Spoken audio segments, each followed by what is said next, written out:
सदा सेव्या श्रीमद्भागवती कथा यस्या श्रवण मात्रेण हरिश्चित्तम समाश्रये। सदा सेवन करो, सदा सेवन करो श्रीमद्भागवती कथा। क्यों? बोले यस्या श्रवण मात्रेण, इस कथा को सुनने मात्र से भगवान श्री हरि,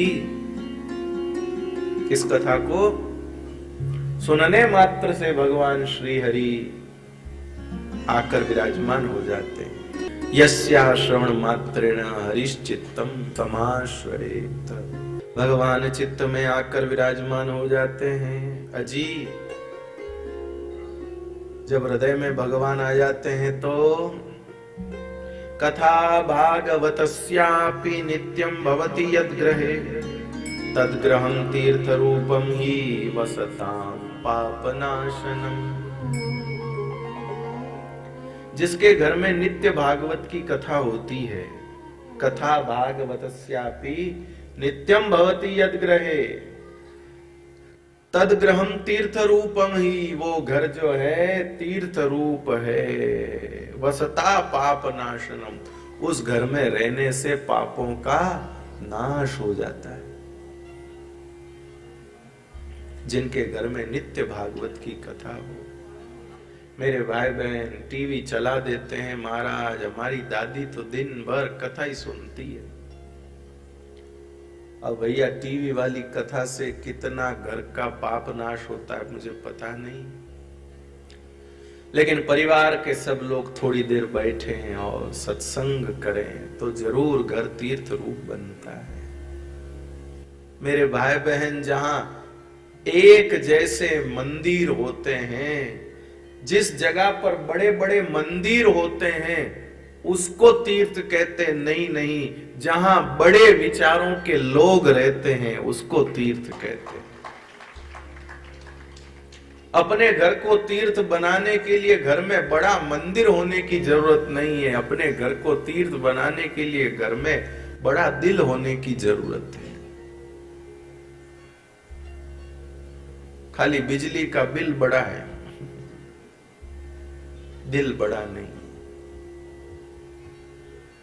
दिल बड़ा नहीं, दिल में उदारता नहीं है। वो उदाहरण मुझे नहीं देना, कैसे कैसे कैसे क्या सब समझते हैं आप। बाकी भैया जिनके घर में नित्य भगवत चर्चा होती है, भागवत चर्चा होती है, उनका घर तीर्थ रूप हो जाता है भाई, उनका घर तीर्थ रूप हो जाता है। शौनक जी महाराज कहते हैं भगवान की कथा सुनने से कानों के रास्ते भगवान हृदय में चले जाते हैं। अब भगवान हृदय में चले जाते हैं तो भैया भगवान को तो बहुत सारे काम हैं, लेकिन भगवान हृदय में आते हैं, 7 दिन तो रहते ही रहते हैं, लेकिन बाद में भगवान को कोई काम हो तो भगवान इधर उधर भी चले जाते हैं। लेकिन पीछे जैसे हम लोग किसी स्थान से कहीं जाते हैं तो जाते जाते अपना नंबर दे देते हैं कि भैया कोई काम हो तो इस नंबर से फोन करके बुला लेना। बस ऐसे ही भगवान आ तो जाते हैं कथा सुनने से, लेकिन भगवान को काम बहुत है, चले जाते हैं। तो महाराज जाते जाते पीछे नंबर कौन सा छोड़ जाते हैं? जी नंबर नहीं छोड़ जाते, भक्ति छोड़ जाते हैं।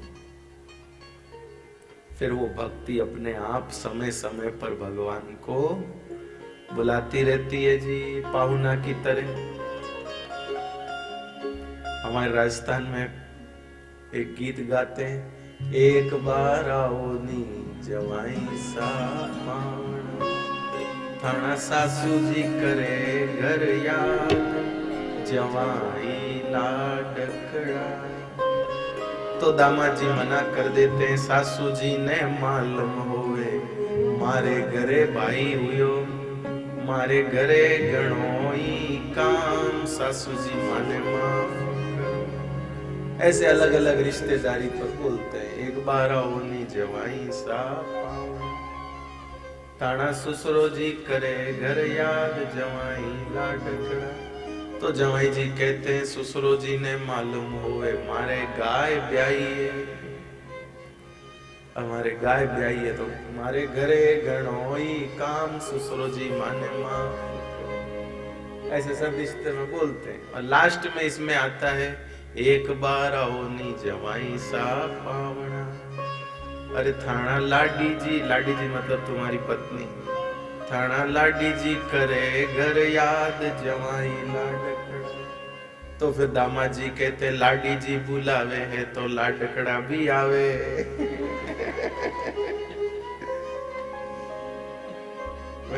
तो फिर वो आ जाते हैं और सबके बुलाने पर दामाद जी आनाकानी कर देते हैं, मेरे ये काम है वो काम है। लेकिन जब श्रीमती जी आह्वान करती हैं तो उनको बोलिए ना, आना ही पड़ता है। कभी कभी भाई साहब घर के बाहर खड़े हों, अपने दोस्त से बातचीत कर रहे हों और छोटा बच्चा जाके कहे पापा पापा दादी बुलाती है, तो पापा कहते दादी को कह दो अभी आता हूं। फिर थोड़ी देर में पापा पापा बुआ बुला रही है, अरे बुआ को कुछ काम नहीं है, कह दे बुआ को आता हूं। पापा पापा दादा कह रहे पापा को बुला के ला, दादा को कहना बाद में आ जाऊंगा, कहना आता हूं। और जैसे ही आके कहता पापा पापा मम्मी बुला रही है, मुझे आगे कहने की जरूरत नहीं, आपकी हंसी बता रही है। तुरंत बैक टू पेवेलियन। चल अच्छा यार फिर मिलते हैं।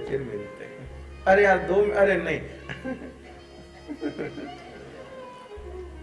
हाँ ठीक है जा तू, मैं समझता हूं तुझे।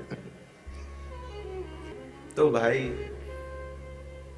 जिस प्रकार अपनी अर्धांगिनी के आह्वान को कोई पुरुष वो नहीं कर पाता, अस्वीकार नहीं कर पाता है, ऐसे ही भगवान हृदय में आते हैं, भक्ति छोड़ जाते हैं।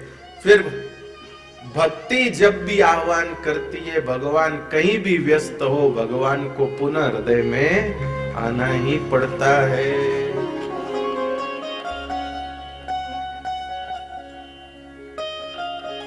इसलिए भैया भागवत कथा सुनने से आपके हृदय में भक्ति विराजमान हो जाएगी। फिर उसके बाद में ये भक्ति अपने आप समय समय पर भगवान को बुलाती रहेगी। शादी से पहले तो सास ससुर के फोर्स करने से जवाई जी ससुराल आते हैं, लेकिन शादी के बाद तो श्रीमती जी का ही संकेत हो तो ही आते हैं। ऐसे ही ठाकुर जी भक्ति के बुलावे पर आ जाते हैं। इसलिए भैया सकल भुवन मध्य निर्धनास्ते विधन्या निवसति हृदयेषां श्री हरेर भक्ति रेका। हरिरपि निज लोकं सर्वथा तो विहाय प्रविशति हृदितेषां भक्ति सूत्रोपनद्ध। अजी प्रधानमंत्री जी अपने निवास स्थान पर, निवास वाले घर शहर में कभी जाए अथवा प्रधानमंत्री क्या या राजा कह लो, कोई भी कह लो, वो जिसके घर बार बार जाते हैं वो साधारण व्यक्ति भी हो तो भी वो भाग्यशाली। शहर में बहुत बड़े कोई अमीर हो, अरबपति खरबपति हो, लेकिन देश का राजा उस शहर में आकर के उसके घर न जाके और किसी साधारण व्यक्ति के घर जाए तो एक ही मिनट में उस धनाढ्य व्यक्ति की संपत्ति फीकी पड़ जाती। इसलिए कई बड़े बड़े लोग बड़े बड़े महात्माओं को बुलाने के लिए पीछे पड़ जाते हैं, हमारे घर आओ। लेकिन मैंने देखा कई बड़े बड़े महात्माओं को कुछ बड़े बड़े धनाढ्य लोग न्योता देने आते हैं, तो न्योता देते समय क्या कहते हैं, अमुक महात्मा आए थे, वो भी हमारे घर आके गए, इसलिए आप भी आके जाओ। क्यों? क्योंकि आप नहीं आए तो रिकॉर्ड टूट जाएगा। लोग कहेंगे अरे तुम्हारे वो आए, वो महाराज आए, वो महाराज नहीं आया ही कौन।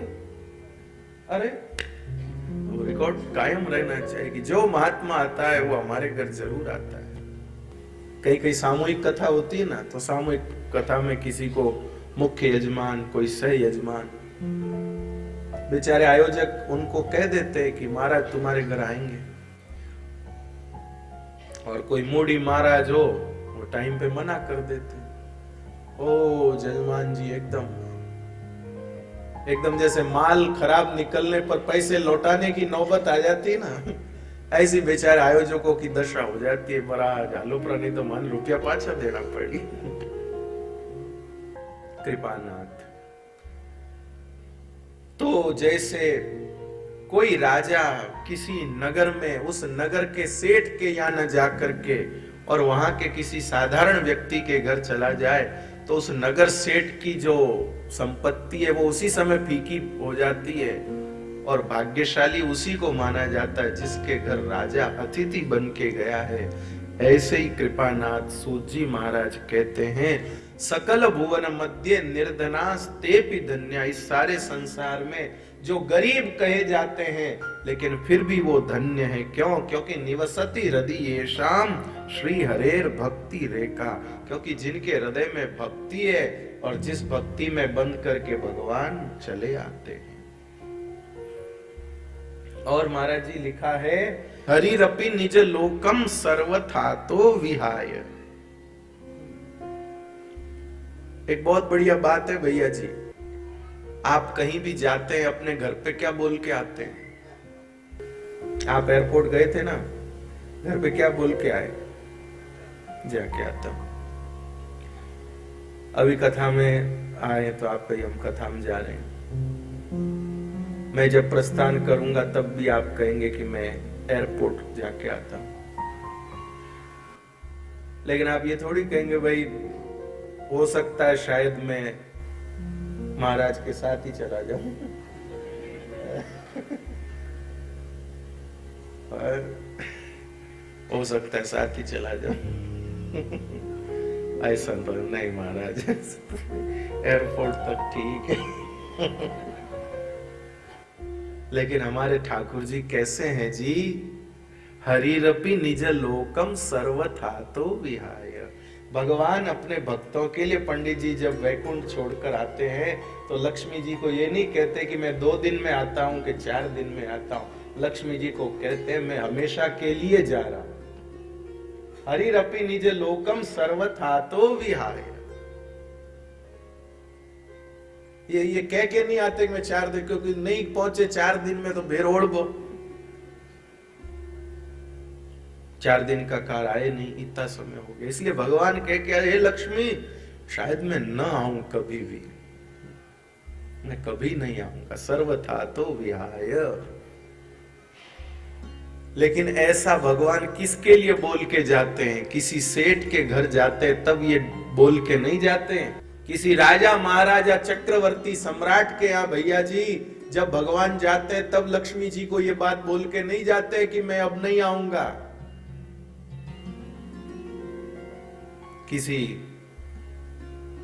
कर्माबाई जैसे, कोई सूरदास जी जैसे, कोई चैतन्य महाप्रभु जैसे, नरसिंह मेहता जैसे, मीराबाई जैसे, अन्नमाचार्य जी जैसे, श्री गोदाम्बा जी जैसे, ऐसे भक्तों के यहाँ भगवान जब जाते हैं तब कह के आते हैं कि अब मैं वापिस नहीं आऊंगा। ऐसे ऐसे भक्तों के यहाँ भगवान जाते हैं जब कह के आते हैं अब मैं नहीं आऊंगा। ओ लक्ष्मी जी तुम इंतजार मत करना मेरा। तो आप कहेंगे महाराज लेकिन भगवान जाते तो हैं, जाते लेकिन वो भक्त ही भेजते हैं, भक्त ही भेजते हैं कि नहीं सरकार आप वैकुंठ भी पधारो। बाकी भगवान तो हरिरपि निज लोकम सर्वथातो विहाय। और सुनो जी, भगवान हमेशा के लिए आ जाते हैं तो फिर क्या लक्ष्मी जी को याद नहीं आती? याद तो आती है। याद आती है तो लक्ष्मी जी क्या करती हैं? लक्ष्मी जी संदेश भेजती है, पधारिए प्रभु पधारिए। तब ठाकुर जी कहते हैं मैं तो नहीं आऊंगा, तुम्हारा अगर मन नहीं लग रहा है तुम आ जाओ। तो फिर लक्ष्मी जी भी भगवान के पीछे पीछे चली आती है। एकनाथ महाराज महाराष्ट्र में हुए हैं, पैठन में। उनका एक पद है, अभंग है, ज्यां सुखा कारणे देव वेड़ावला। वैकुंठ छोड़कर एकनाथ महाराज कहते जहां सुखा कारणे देव वेड़ावला। अजीब भैया जी, जो अपने आलीशान घर को छोड़ करके और किसी झोंपड़ी में समय बिताने को जाए, उसको पागल नहीं तो क्या कहेंगे बताओ? जो सेठ जी अपने आलीशान शयन कक्ष को छोड़कर ड्राइवर रूम में सोने को चले जाएं, उनको क्या कहेंगे आप? बोलो ना, पागल ही तो कहे जाएंगे। कहेंगे कि नहीं कहेंगे? बस भगवान भी ऐसे ही। वैकुंठ में कितना वैभव है, वैकुंठ में कितना ऐश्वर्य है, और भक्तों के साधारण से घर,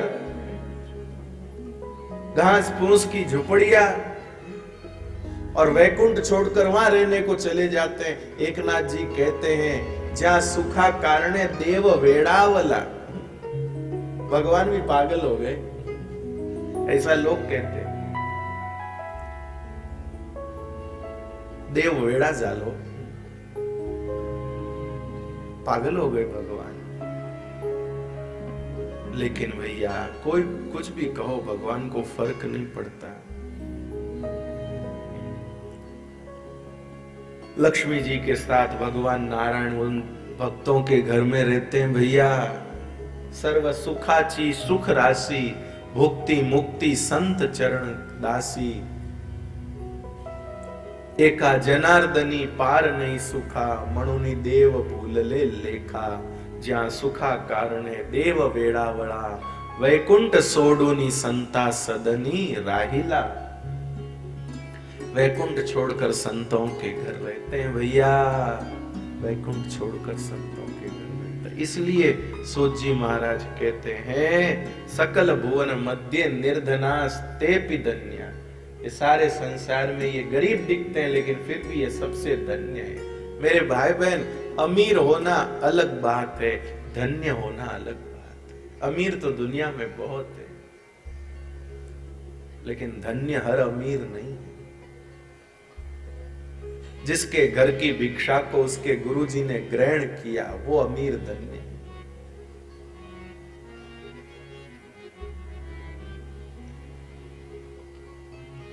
जिसकी संपत्ति सामग्री भगवत सेवा में काम आई, उसका वो सब अमीर होना धन्य। बाकी अमीर होना अलग है, धन्य होना अलग है। धन्य होने की शर्त अमीर होना नहीं है। ये झोपड़ी में रहने वाले भी धन्य हो जाते हैं। आहा, अजी इस कथा की कितनी महिमा का वर्णन करें। इस कथा को सुनने से भगवान की प्राप्ति भी जल्दी हो जाती है और पापों से मुक्ति भी जल्दी मिल जाती है। अजी धुंधुकारी को मुक्ति मिली, ये प्रसंग सुनाया गोकर्णोपाख्यान। तुंगभद्रा नदी के तट पर रहने वाले आत्मदेव ब्राह्मण, धुंधुली नाम की उनकी पत्नी थी। संतान नहीं थी, कोई बच्चा नहीं था, तो वो इतने दुखी हो गए, बोले मर ही जाना चाहिए जब कुछ नहीं है तो। घर में धन है लेकिन भोगने वाला नहीं है। अजी भोगता कौन है? हम लोग कहते शरीर भोगता। अजी नहीं, शरीर नहीं भोगता है। शरीर नहीं भोगता है। अगर शरीर भोगता है तो रसगुल्ले को मुंह में न रख करके हाथ में रख के देखो, स्वाद आएगा क्या? असल में मन भोगता है।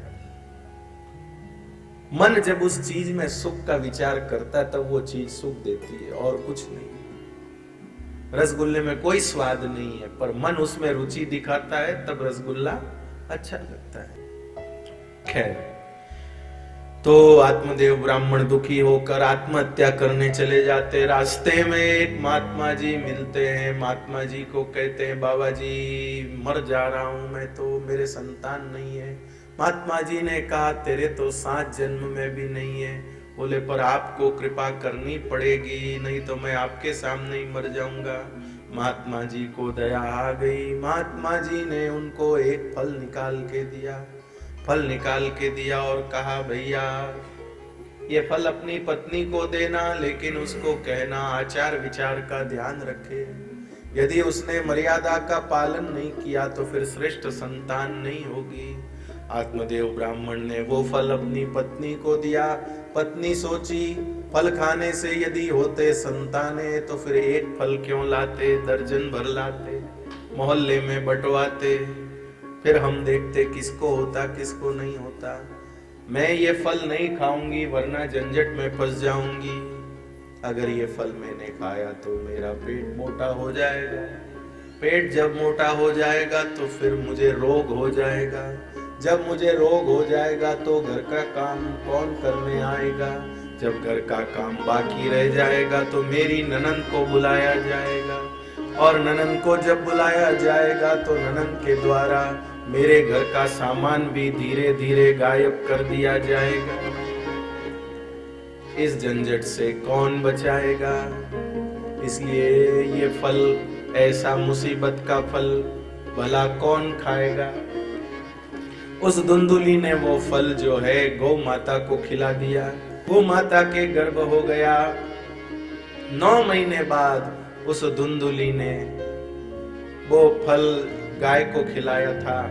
9 महीने बाद गाय के गर्भ से एक बालक ने जन्म लिया, जिसका शरीर मनुष्य जैसा था, कान गाय के जैसे थे, इसलिए उनका नाम गोकर्ण रखा गया। और ये अपनी बहन के बेटे को ले आई और बोली, ये मेरा ही बेटा है।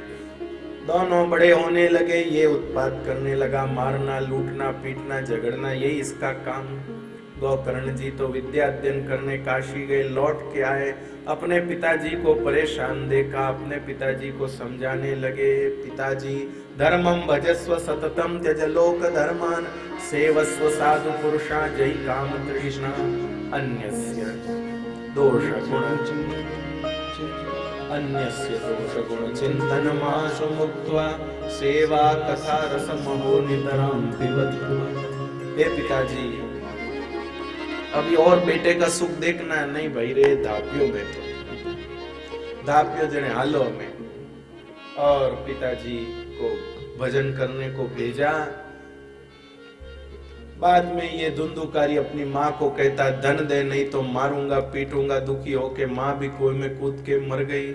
फिर इसने वैश्याओं का संग किया। वैश्याओं ने धन के लोभ में इसे मार डाला, मरकर प्रेत बना। प्रेत बनकर भटकने लगा। सुखदेव जी से प्रार्थना करी, भैया मेरी मुक्ति कराओ।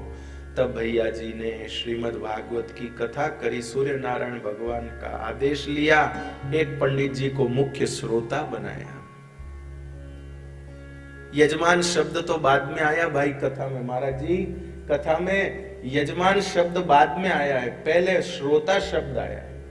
कथा में यजमान से भी ज्यादा जरूरी होता है मुख्य श्रोता। मेरी आप लोगों से विनती है, जैसे आप यजमान बनाते हो ना, मुख्य यजमान, सह यजमान, ऐसे मुख्य श्रोता भी बनाओ। इसके भी आप करो व्यवस्था। यजमान की तो सेवा होती है, पर मुख्य श्रोता आदि जो है वो उनकी सेवा मत लेना, पर उनको बनाना। ये मुख्य श्रोता, ये सह श्रोता। अच्छा जी, आप कहेंगे मुख्य श्रोता का क्या काम होगा? एकदम बस सामने बैठ के सुनना, और कोई दूसरा काम ही नहीं। सुनने के सिवाय और कुछ काम नहीं, वो मुख्य श्रोता। कथा में यजमान बनने से भी ज्यादा जरूरी है श्रोता बने। आप यजमान बन गए लेकिन श्रोता नहीं बने तो आपका यजमान बनना खाली शोभा ही हुई, और क्या हुआ, और क्या हाथ में आया। आपका अध्यात्म वही का वही है, आपकी धर्म में जो स्थिति थी वो यथावत है, आपकी भक्ति की जो स्थिति थी वो भी यथावत है, कुछ प्रोग्रेस तो हुई नहीं, वही के वही रह गए।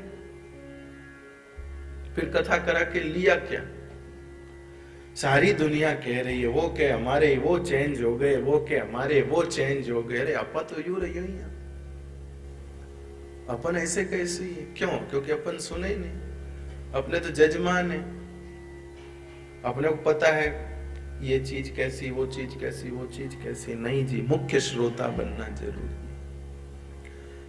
तो ब्राह्मण देवता को मुख्य श्रोता बनाया। क्यों? गोकर्ण जी ने क्या पता और लोग सुने न सुने, एक जना तो जो ईमानदारी से सुने।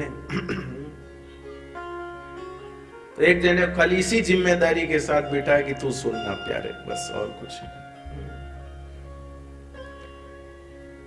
अब सब गांव कथा सुनने आया।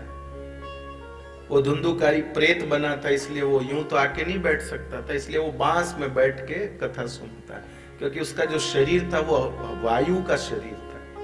तो यहां बैठता तो इधर उधर हो जाता, इसलिए वो वहां। कृपानाथ,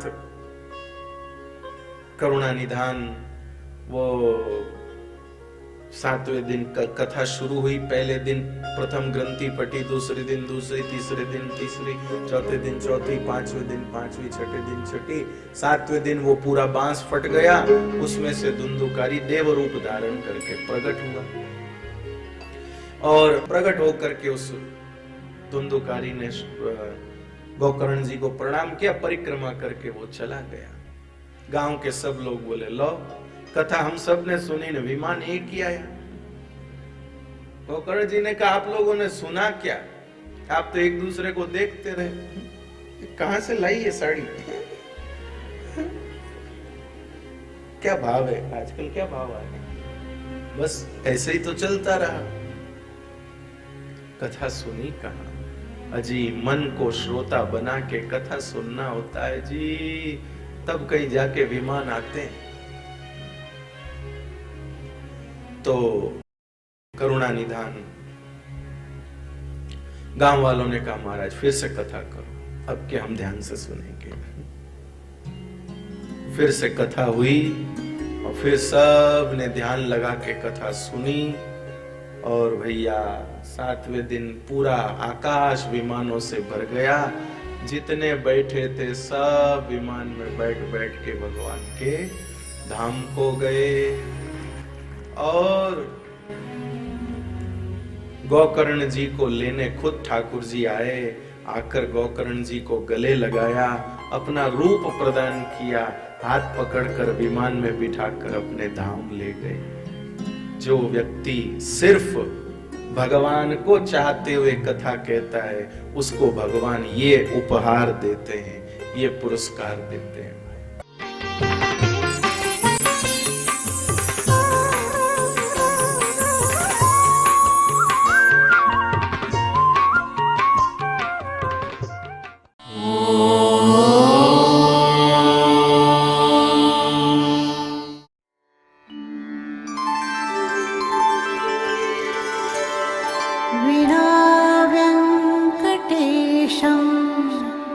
ननाथो ननाथः सदा वेङ्कटेशं स्मरामि स्मरामि।